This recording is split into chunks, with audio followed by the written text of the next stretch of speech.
বন্ধুরা, আপনারা তো জীবনে অনেক মাছ দেখেছেন, কিন্তু আপনারা কি জানেন পৃথিবীতে প্রায় ৩২,০০০ প্রজাতির মাছ রয়েছে। আর এইসব মাছের মধ্যে বেশিরভাগ মাছ দেখতে সাধারণ হলেও পৃথিবীতে এমন কিছু মাছ রয়েছে যেই মাছগুলো সত্যিই অন্য লেভেলের অদ্ভুত। এমনটা আমি কেন বলছি, কারণ পৃথিবীতে এমন কিছু বিশেষ মাছ রয়েছে যারা পানিতে নয় বরং মাটিতেও বসবাস করে। এবং আপনারা জানলে অবাক হবেন যে কিছু মাছ বালিতেও তাদের সম্পূর্ণ জীবন কাটিয়ে দেয়। আবার এমন কিছু মাছ রয়েছে যারা উড়তেও পারে, আবার কিছু মাছ তো গাছে চড়তেও পারে। বন্ধুরা, আজকে আপনারা দেখবেন পৃথিবীর সবথেকে অদ্ভুত এবং অসাধারণ কিছু মাছ, যেগুলো দেখে আপনারা সত্যিই অবাক হয়ে যাবেন। আর শেষের মাছটি সম্পর্কে জানলে তো একেবারেই চমকে যাবেন। তাই বন্ধুরা, কোনো কিছু মিস না করতে চাইলে ভিডিওটি না টেনে শেষ পর্যন্ত দেখুন। নাম্বার 7, কিকি ফিশ। বন্ধুরা, এই ছোট্ট মাছকে দেখতে এতটাই সুন্দর লাগে যে প্রত্যেকেই তার দিকে আকৃষ্ট হয়ে যায়। আর এই মাছের বিশেষত্ব হলো এরা পানির বাহিরে 2-4 দিন নয় বরং 7-8 দিন পর্যন্ত অনেক সহজেই বেঁচে থাকতে পারে। এমনিতেই তো মাছ 5 থেকে 7 বছর পর্যন্ত বাঁচতে পারে, কিন্তু সেখানে এই মাছ মাত্র 1 বছরই বেঁচে থাকে। আসলে এই মাছ অনেক বেশি অ্যাক্টিভ থাকে। আর আপনি যদি এইটাকে লাফ দিতে দেখেন তাহলে অবাক হয়ে দেখতেই থাকবেন, কেননা এটা কোনো মিসাইলের মতো পানি থেকে বের হয়ে মাটিতে এবং গাছে লাফ দিয়ে ঘুরে বেড়ানো ছোট ছোট পোকাকে শিকার করে খুব দ্রুত পানিতে ফিরে আসে। Number 6, African lungfish.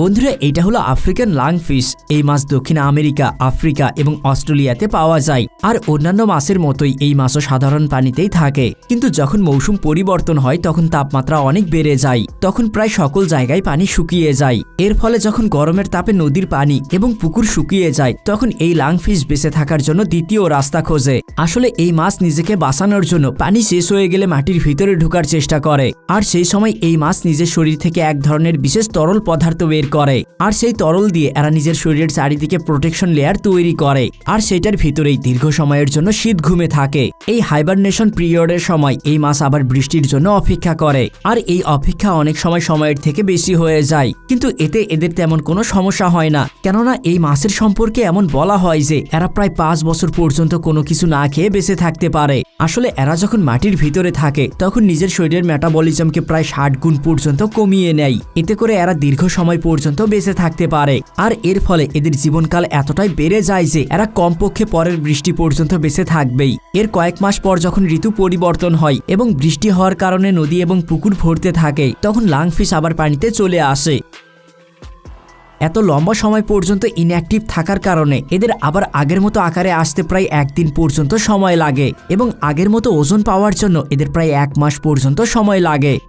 সবথেকে মজার বিষয় হলো অনেকবার যখন মানুষ ঘর বানানোর জন্য মাটি ব্যবহার করে তখন ভুলে এদেরকেও ব্যবহার করে। যেহেতু এরা নিজেকে কভার করে রাখে তাই বৃষ্টি অনুভব হতেই এরা আবার বাহিরে বের হয়ে আসে। Number 5, মাড skipper fish. যেমনটা এই মাছের নাম শুনেই বোঝা যাচ্ছে এরা দলদলে থাকা মাছ।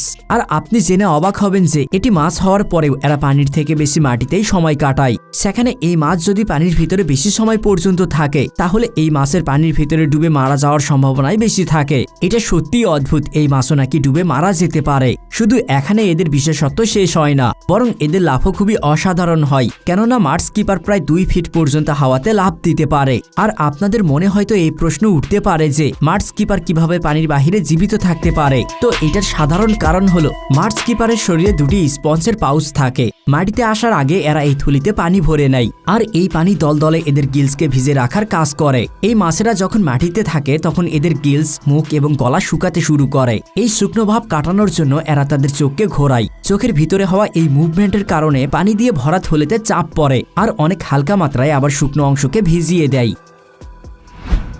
Number 4, climbing perch fish. মাটিতে ঘেঁষে ঘেঁষে বেড়ানো এই প্রাণী কোনো সাপ নয় বরং একটি মাছ। হ্যাঁ বন্ধুরা, ঠিক ধরেছেন, এটা হলো আমাদের দেশি কই মাছ। আর মাটিতে ঘেঁষে ঘেঁষে বেড়ানোই এই মাছের একমাত্র বিশেষত্ব নয়, বরং যত সহজে এটা বেড়াচ্ছে তত সহজেই এরা গাছেও চড়তে পারে। আর এইটার সবথেকে বড় কারণ হলো এদের শরীরের কাঁটা, যার সাহায্যে এরা গাছেও চড়ে। এরা মাটিতে এবং গাছে থাকা পোকামাকড় খেয়ে প্রায় 8 থেকে 10 দিন পর্যন্ত বেঁচে থাকতে পারে। গাছের মধ্যে এদেরকে সবথেকে বেশি তাল গাছে পাওয়া যায়। এদের শরীরের ধারালো কাঁটা এদের থেকে কোনো আশীর্বাদের থেকে কম কিছু নয়। কেননা যখনই কোনো মানুষ অথবা কোনো প্রাণী এই মাছকে ধরার চেষ্টা করে তখন এদের কাঁটা মানুষের শরীরে অনেক বড় ক্ষতের সৃষ্টি করে। অন্যদিকে কোনো প্রাণী যদি এদেরকে খাওয়ার চেষ্টা করে তখন এরাই উল্টো তাদের মুখে ক্ষতের সৃষ্টি করে। আর অনেকবার তো শিকারী প্রাণী এদেরকে খাওয়ার লোভে নিজেই শিকার হয়ে যায়। এমনকি এই মাছকে শিকার করতে গিয়ে অনেক মানুষের গলায় এই মাছ আটকে গিয়ে মানুষ মারাও গিয়েছে। এমনই একটি ঘটনা কিছু বছর আগে বাংলাদেশেও ঘটেছিল। নাম্বার 3, স্যান্ডফিশ। বন্ধুরা, স্যান্ডফিশ এমন একটি মাছ যার সারা জীবন বালিতেই কাটে।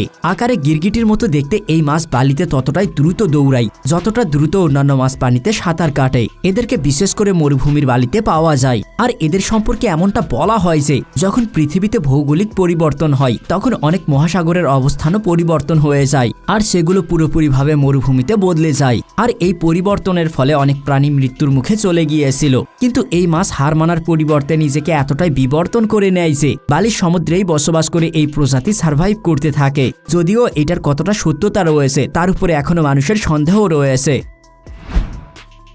Number 2, catfish. ক্যাটফিশ একটি শক্ত এবং কঠোর মাছ। এই মাছ লম্বায় প্রায় 1 ফিটের সমান হয় আর এরা বেশিরভাগ পশ্চিম আফ্রিকার দলদলে এলাকায় থাকে। ক্যাটফিশের সবথেকে প্রিয় খাবার হচ্ছে বিটল, যাদেরকে এরা খুব মজা করে খায়। কিন্তু সমস্যা হলো বিটল পানিতে নয় বরং মাটিতে পাওয়া যায় আর এরা তাদের প্রিয় খাবারের খোঁজে পানি থেকে বাহিরে আসে আর শিকারকে ধরে নিজের খিদা মিটিয়ে আবার পানিতে ফিরে আসে। Number 1, flying fish. বন্ধুরা, আপনারা কি কখনো কল্পনা করেছেন পাখির মতো মাছও উড়তে পারে? হ্যাঁ বন্ধুরা, এটা কল্পনা নয়, অবিশ্বাস্য হলেও সত্য যে এমন মাছ সত্যিই রয়েছে। চলুন বন্ধুরা, ভিডিওর শেষে পরিচিত হওয়া যাক খুবই অসাধারণ একটি মাছের সাথে। এখনো পর্যন্ত আপনি পানির বাহিরে হাওয়াতে লাফ দেওয়া মাছকে অনেকবার দেখেছেন, কিন্তু আপনি কি কখনো উড়ে বেড়ানো মাছের সম্পর্কে শুনেছেন? না শুনলে আপনাদেরকে জানিয়ে রাখি, পৃথিবীতে এমনও একটি মাছ রয়েছে যেটা উড়তে পারে। এই মাছের প্রজাতির নাম মোবিউলা আর এরা ফ্লাইং মোবিউলা অথবা ফ্লাইং রিক নামে পরিচিত। বিশ্বজুড়ে এই ফ্লাইং ফিশের প্রায় 40টি প্রজাতি রয়েছে আর এদের প্রত্যেকের আকার প্রায় 7 থেকে 12 ইঞ্চি পর্যন্ত হয়। এদেরকে আমেরিকার প্রশান্ত, আটলান্টিক এবং ভারত মহাসাগরেও পাওয়া যায়। এই মাছ সাধারণত পানিতেই থাকে, কিন্তু মাঝে মাঝে এরা পানির উপরেও আসতে থাকে আর তারপর একটি সময় পার হওয়ার পর এরা হাওয়াতে উড়তে থাকে। বিশেষজ্ঞদের মতে এদেরকে সাধারণত সমুদ্রের উপরিভাগ থেকে শুরু করে সমুদ্রের 200 মিটার গভীরে পর্যন্ত পাওয়া যায়। আর একটি তথ্য অনুযায়ী এরা প্রায় 77 কিলোমিটার প্রতি ঘন্টার গতিবেগে উড়তে পারে। আর এদের উড়ার ক্ষেত্রে এদের এই পাখা অনেক বড় ভূমিকা পালন করে। এই মাছের পাখায় 1 সেকেন্ডে প্রায় 77 বার সুইং করতে পারে। আর আপনারা জানলে অবাক হবেন যে ফ্লাইং ফিশ ক্যারিবিয়ার দেশ বার্মাডোরের জাতীয় প্রতীক আর Barbados the land of flying fish নামেও পরিচিত। বন্ধুরা, এই মাছ একবারে প্রায় 250 মিটার পর্যন্ত উড়তে পারে। বন্ধুরা, এই ভিডিওতে কোন মাছটিকে আপনাদের সবথেকে বেশি ভালো লেগেছে এবং এই ভিডিওর দ্বিতীয় পর্ব দেখতে চাইলে অবশ্যই একটি লাইক করে বন্ধুদের সাথে শেয়ার করবেন এবং কমেন্টে পার্ট 2 লিখবেন। এবং আপনি যদি আমাদের চ্যানেল ফ্যাক্টরি রিসার্চে নতুন হয়ে থাকেন এবং এমন নতুন নতুন ভিডিওগুলো মিস না করতে চান তাহলে এখনই আমাদের চ্যানেলটি সাবস্ক্রাইব করে পাশে থাকা বেল আইকনটিতে ক্লিক করুন। কথা হবে অন্য এক ভিডিওতে, সেই পর্যন্ত ভালো থাকবেন। ধন্যবাদ।